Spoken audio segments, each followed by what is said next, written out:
Assalamualaikum warahmatullahi wabarakatuh. Selamat pagi menjelang siang hari ini, tanggal 5 September 2025. Guys-guysku semua di channel Jalan Kopi Kita. Jalani hidup dengan komunikasi yang baik, pandangan yang objektif, penuh inspirasi dan manfaat kebaikan, insya Allah. Teman-temanku semuanya, pada pagi menjelang siang hari ini, seperti yang saya sampaikan di kata-kata sakti kita hari ini di video short saya, maka saya ingin membahas kenapa Anda itu bisa terjajah mentalnya selama berminggu-minggu atau berbulan-bulan, bahkan yang cukup menyedihkan mungkin sampai kronis bertahun-tahun oleh karakter-karakter yang tidak baik di sekitar Anda. Ada si diktator, ada si playing victim, ada si manipulatif, ada si NPD, ya. Seperti itu. Jadi itu semua terjadi karena memang Anda berkenan untuk dibegitukan kayak gitu, ya. Sebenarnya si playing victim, si NPD, si diktator, si munafik, dan si siapa-siapa yang berkarakter yang lagi bermasalah tadi ini, itu sebenarnya sangat tahu bahwa Anda itu korban atau memang makanan empuk yang bisa dibegitukan, ya. Misalnya si silent treatment. Si silent treatment itu sebenarnya tahu kalau Anda itu kalau didiamkan, tidak disapa, tidak ditegur, tidak diperdulikan, Anda bingung. Kalau bahasa Jawanya Anda mbebei, bingung, kesana kemari. Kenapa ya kok dia diamin saya? Kenapa ya saya kira-kira salah apa ya?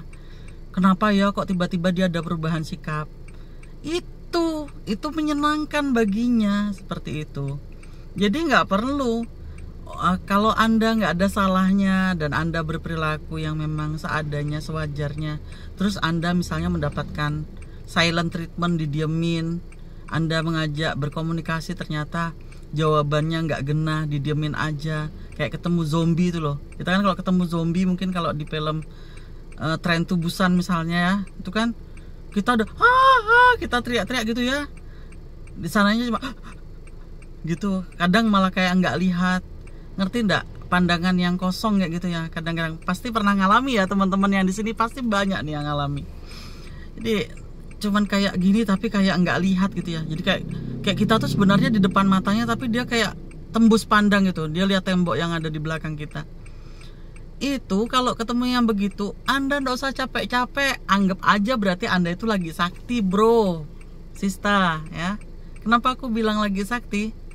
Berarti Anda itu nggak terlihat, Anda itu bisa menghilang di pandangan matanya. Oke kan pikirannya? Kita bawa mindset yang begitu aja, boleh kan? Boleh. Terus pertanyaannya, ada yang bertanya begini, saya juga bisa menyampaikan kayak gini karena saya juga alumni dari sifat-sifat silent treatment ini. Saya juga pernah mengalami yang seperti itu, kayak gitu, di beberapa tempat majemuk lah ya, kayak gitu. Itu biasanya kita dapatkan dari orang-orang yang introvert, ya. Jadi orang-orang yang introvert, yang pergaulannya dia itu tidak luas kayak gitu biasanya. Terus dia nggak berani untuk mengutarakan pendapatnya kayak gitu, tapi dia tidak berkesesuaian dengan kita. Alih-alih dia sepertinya ingin meminimalkan masalah, tetapi dia membuat kita jadi murwahnya nggak ada juga, karena di saat kita misalnya bicara dengan dia tidak menjawab misalnya kayak gitu. Kita komunikasi baik di saat ada lingkungan sekitar yang banyak kayak gitu, dia memberikan respon yang cuek sehingga kita tuh kayak orang yang nggak dihargai gitu di komunitas itu. Jadi apakah bisa dibenarkan ya seperti itu? Tentu tidak. Karena kalau memikirkan keinginan pribadi, semua orang itu kan punya karakter, ya. Bisa kita itu untuk berperilaku semau yang kita mau, tapi kan nggak begitu. Kita ini makhluk sosial masalahnya. Maka teman-teman kembali ke topik tadi, kalau teman-teman menghadapi silent treatment, selama itu tidak mengganggu profesionalisme Anda, misalnya dalam pekerjaan, dalam kepentingan, misalnya Anda di sekitar lingkungan tempat tinggal atau apapun lah, ya biarin aja. Terserah lah dia mau seperti itu gitu ya. Tapi Anda juga harus tahu situasi. Berarti kan Anda nggak perlu negur-negur dia, apalagi di depan banyak orang yang nanti mungkin Anda negur dia diam aja. Kan kasihan Andanya negur-negur kayak gitu, ya. Tapi kalau Anda bermental baja nggak apa-apa. Anda tegur aja, kalau dia nggak jawab kan orang lain juga pikir dia tuli misalnya seperti itu. Anda udah senyum, dia nggak senyum kan orang lain juga pikir dia yang nggak bisa lihat kayak gitu. Tapi kalau Anda mentalnya masih 50% ke bawah kekuatannya, ya sudah, nggak usah. Tapi kalau itu memang ada keperluan secara profesional, iya disampaikan. Jangan terus lantas. Nah ini yang akhirnya menjadi senjata, dan itu jadi sifat yang diterus-teruskan kayak gitu ya. Jadi nanti nular tuh. Nanti sebenarnya silent treatment satu orang, terus yang lain tuh sebenarnya tidak mempunyai sifat itu. Tapi karena melihat si silent treatment itu berhasil mengatur mental-mental orang yang di sekeliling yang dia tidak suka, orang-orang yang lain itu bisa tiru-tiru sifat silent treatment ini. Wah ini yang bahaya sih ya. Kalau sudah kurang baik itu ditiru-tiru itu janganlah kayak gitu. Untuk teman-teman yang subscribe saya dan kebetulan Anda sendiri mungkin yang mempunyai sifat silent treatment, dan Anda itu merasanya fine-fine saja karena merasanya Anda dengan slogan, loh saya silent treatment itu untuk meminimalkan masalah kok, malah biar nggak terlalu banyak kontak, biar nggak ada terlalu banyak biar nggak terlalu banyak konflik, bukan treatment, konflik gitu ya. Banyak itu yang punya alasan seperti itu. Ya nggak apa-apa sih Mbak, Mas, ya Pak, Bu. Tapi Anda juga kan harus melihat pemikiran orang di sana. Anda kalau dikembalikan, Anda kalau digituin orang mau nggak? Anda udah nyapa dengan baik, didiemin, ya. Terus Anda nggak tahu permasalahan apa-apa, didiemin kayak gitu. Terus sampai akhirnya nanti orang lain melihat orang yang Anda diamin itu orang yang kayak nggak punya harga diri, negur-negur Anda diemin kayak gitu. Ya jangan gitulah. Terus Anda kalau misalnya kata-kata saya Anda nggak percaya, Anda kalau Islam buka di Al-Quran, bagaimana orang itu kalau memutus silaturahmi, ya. Bagaimana orang kalau mendiamkan orang lebih dari 3 hari, dosanya bagaimana? Kalau dibilang itu benar, tunjukkan faktanya kalau itu benar. Jadi untuk penyikapannya tadi, kalau tidak penting, tidak perlu, ya biarin. Bukan tugas Anda untuk mengubahnya. Tugas Anda menyiapkan mental Anda untuk menghadapi yang seperti itu. Dan bagaimana kalau misalnya di lingkungan pekerjaan atau di lingkungan rumah Anda, bagaimana itu tidak mengganggu informasi yang memang harus Anda dapatkan dari orang tersebut, karena misalnya orang tersebut terkait atau terlibat dalam pekerjaan atau kegiatan di sekeliling rumah Anda misalnya seperti itu. Itu aja yang Anda pastikan. Lebih dari itu ya sudah. Dan jangan menambah kebencian. Maksudnya begini, biasanya kalau ada sifat silent treatment ini, terus kebetulan nanti di sekelilingnya ada yang misalnya juga nggak suka sama Anda, nanti Anda tuh jangan heboh mbio kesana kemari. Nanti Anda cerita sama si A, si B itu kok diamin saya. Khawatirnya nanti masalahnya semakin lebar. Jadi kalau udah ada yang kayak gitu, ya sudah, cukup antara orang tersebut dengan Anda. Kalau ada yang musik-musik dari luar, kenapa sih dia diamin kamu, misalnya mancing-mancing, dia kan diamin kamu gini gitu kan, kamu nggak usah Anda nggak usah respon, karena takutnya nanti semakin dikomporin, semakin diadu domba, semakin nggak karu-karuan nanti itu, ya. Itu satu. Terus yang kedua, menghadapi playing victim ya. Jadi kenapa playing victim itu bisa menjajah mental Anda? Itu karena Anda memperbolehkan. Jadi kalau Anda itu selalu mengingat-ingat ini siapa yang salah, siapa yang benar, berarti Anda nanti analoginya akan selalu berusaha mencari siapa pelaku dan siapa korbannya. Itu yang diharapkan dari playing victim. Jadi playing victim itu kan intinya aku korbannya, dia yang salah. Kalau korban itu kan berarti yang disalahi kayak gitu. Maka Anda keluar aja dari konsep itu. Ini tidak ada, kalau ada suatu masalah Sudah konsepnya kalau menghadapi playing victim, walaupun Anda merasa di posisi yang benar, kalau menghadapi playing victim, cukup Anda mengatakan kepada diri Anda sendiri, bukan kepada orang lain ya. Nggak penting Anda menjelaskan kepada siapapun, karena yang suka Anda akan tetap suka Anda, yang tidak suka kepada Anda tetap akan menjadi tidak suka kepada Anda. Kalau nanti info itu tersampaikan kepada orang yang suka kepada Anda, ya itu bonus untuk Anda. Tapi kalau itu sampai tersampaikan kepada orang yang sebenarnya diam-diam juga tidak suka kepada Anda, poin itu untuk Anda dijatuhkan sama orang tersebut. Memang bagaimana lagi, bukan bermaksud suuzon ya, tapi memang kenyataannya seperti itu. Dulu saya sempat dinasehati oleh beberapa senior-senior saya tentang hal tersebut. Kamu gak usah capek-capek deh jelasin sesuatu. Kalau yang suka sama kamu tetap akan suka, yang tidak suka akan tetap tidak suka. Dulu saya pikir apa iya, karena saya orangnya logis ya, saya apa-apa pakai logika. Saya tipikal orang yang tidak memendam sesuatu. Jadi kalau ada permasalahan, kalau saya dulunya tipikalnya ya sudah, saya ingin selesai sekarang ya sekarang aja. Saya akan meluapkan, saya akan menceritakan, saya akan menyampaikan apa yang saya rasakan. Tapi ternyata dunia tidak baik-baik saja untuk menerima orang yang apa adanya gitu. Jadi ya sudah, kalau yang ngadepi playing victim, Anda cukup sampaikan kepada diri Anda sendiri, di masalah ini tidak ada yang benar dan tidak ada yang salah, tidak ada pelaku dan tidak ada korbannya. Jadi terserah kamu mau berperilaku sebagai korbannya atau apapun itu, merasa yang menjadi yang dizolimi, ya silahkan aja. Yang penting yang saya pastikan, saya tidak ada niat untuk menzolimimu. Saya tidak merasa, dan saya pastikan saya tidak pernah berniat untuk menyakiti hatimu. Sudah ya. Terus yang ketiga, untuk menghadapi diktator ya. Kenapa Anda masih terjajah dengan para diktator-diktator? Ya, karena Anda merasa hidup Anda tergantung oleh orang tersebut, sehingga Anda merasa ketakutan apabila terjadi sesuatu. Ini untuk yang Islam-Islam ya, tetapi bukan dalam konsep sombong ya. Yakin, saya sampai katakan yakin dengan penuh semangat, melebihi semangatnya 17 Agustus kemarin ya teman-teman.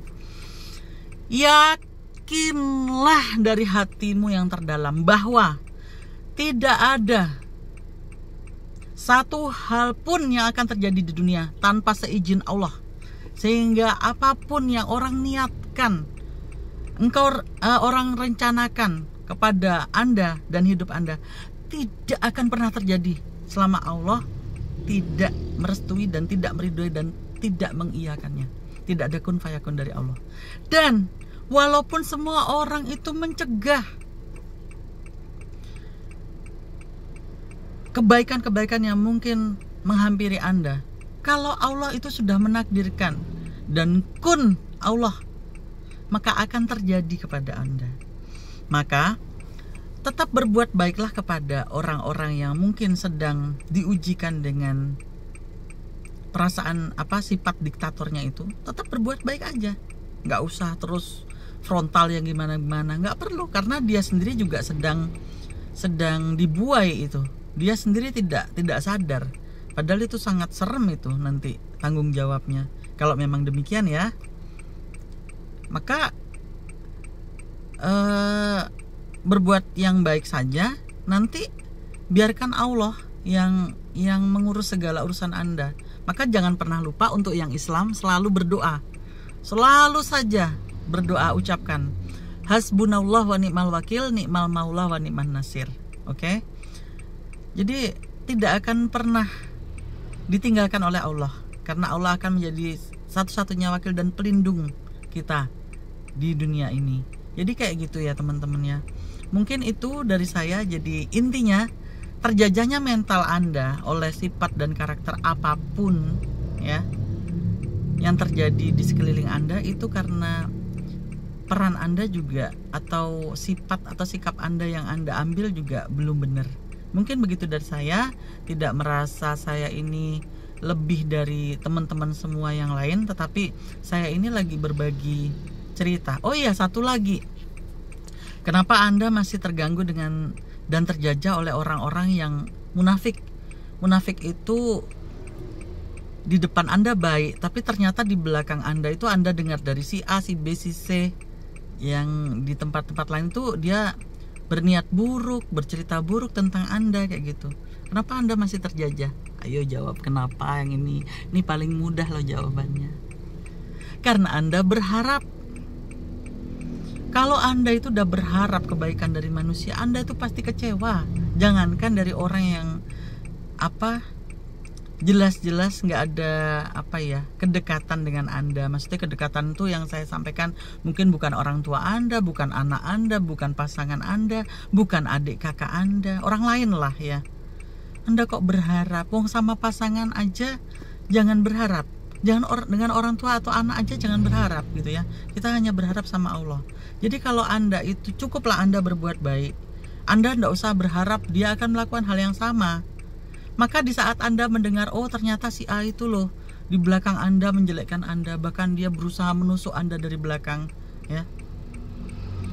Ya sudah, kembali ke tadi itu, serahkan sama Allah. Tapi Anda bukan nyerahkan dalam, ya saya ingatkan lagi subscriber saya, diam bukan berarti diam gitu ya, enggak. Diam itu mengawasi. Amati dengan jelas. Kumpulkan fakta, ya. Catat dengan jelas. Buat sesuatu yang bisa dibawa ke ranah hukum kalau memang itu keterlaluan kayak gitu. Sekarang kan saya bilang di Indonesia itu hukumnya jelas. Walaupun katanya hukum di Indonesia begini begitu, tapi tetap alhamdulillah masih ada hukum di Indonesia. Anda tidak akan bisa berkata apa-apa tanpa fakta kayak gitu. Kumpulkan fakta. Dan diam saja sudah. Tapi di saat diperlukan, di saat Anda perlu bertindak, jangan pernah di saat Anda bertindak dan tidak bertindak sama dengannya sama saja. Jadi kalau saya sendiri improve ya, saya tipikal orang kalau yang sudah saya tuh bertindak, insya Allah tidak akan sama di saat saya sudah bertindak dengan tidak bertindak. Sehingga ya mohon maaf lahir batinnya, nggak sembrono juga orang akhirnya. Masya Allah tabarakallah kepada saya. Karena saya selalu juga, kalau kamu memang sudah mau berbuat yang seperti itu, berarti kamu terima konsekuensinya seperti itu. Tapi di jalan yang benar loh ya, bukan jalan yang ngawur ya, bukan yang aneh-aneh itu enggak. Tapi saya di jalur manusia yang normal lah, seperti apa ya, yang jelas nggak mau dirugikan kayak gitu. Terus satu lagi, kenapa Anda masih terjajah mentalnya dengan sering sekali Anda itu ditusuk dari belakang oleh orang yang Anda mungkin percaya, orang yang mungkin Anda curhati, orang yang ada di sekeliling Anda. Saya katakan itu kesalahan Anda, karena pastinya Anda terlalu dekat. Karena pastinya Anda membicarakan sesuatu yang seharusnya itu cukup Anda konsumsi sendiri. Keburukan apapun, sedikit apapun, secuil apapun milik Anda, itu konsumsi Anda sendiri. Bukankah di dalam Islam Allah saja Allah itu memerintahkan kepada hambanya untuk menutup aibnya sendiri. Lantas kenapa Anda kok obral aib Anda sendiri ke orang lain, kekurangan Anda ke orang lain ya, terlalu bercerita privasi Anda ke orang lain. Jadi kalau sampai ditusuk dari belakang karena orang itu terlalu dekat, orang itu terlalu tahu keseharian Anda, sehingga Anda diremehkan, sehingga orang itu tahu penyikapan Anda. Paling kalau diginikan cuma bisa begitu. Jadi mungkin sekian dari saya. Ini bukan berdasarkan dari para ahli, tetapi dari pengalaman-pengalaman orang yang hidup di dunia ini dan sudah mengalami itu, sudah selesai dengan itu, dan berhasil dengan baik. Assalamualaikum warahmatullahi wabarakatuh.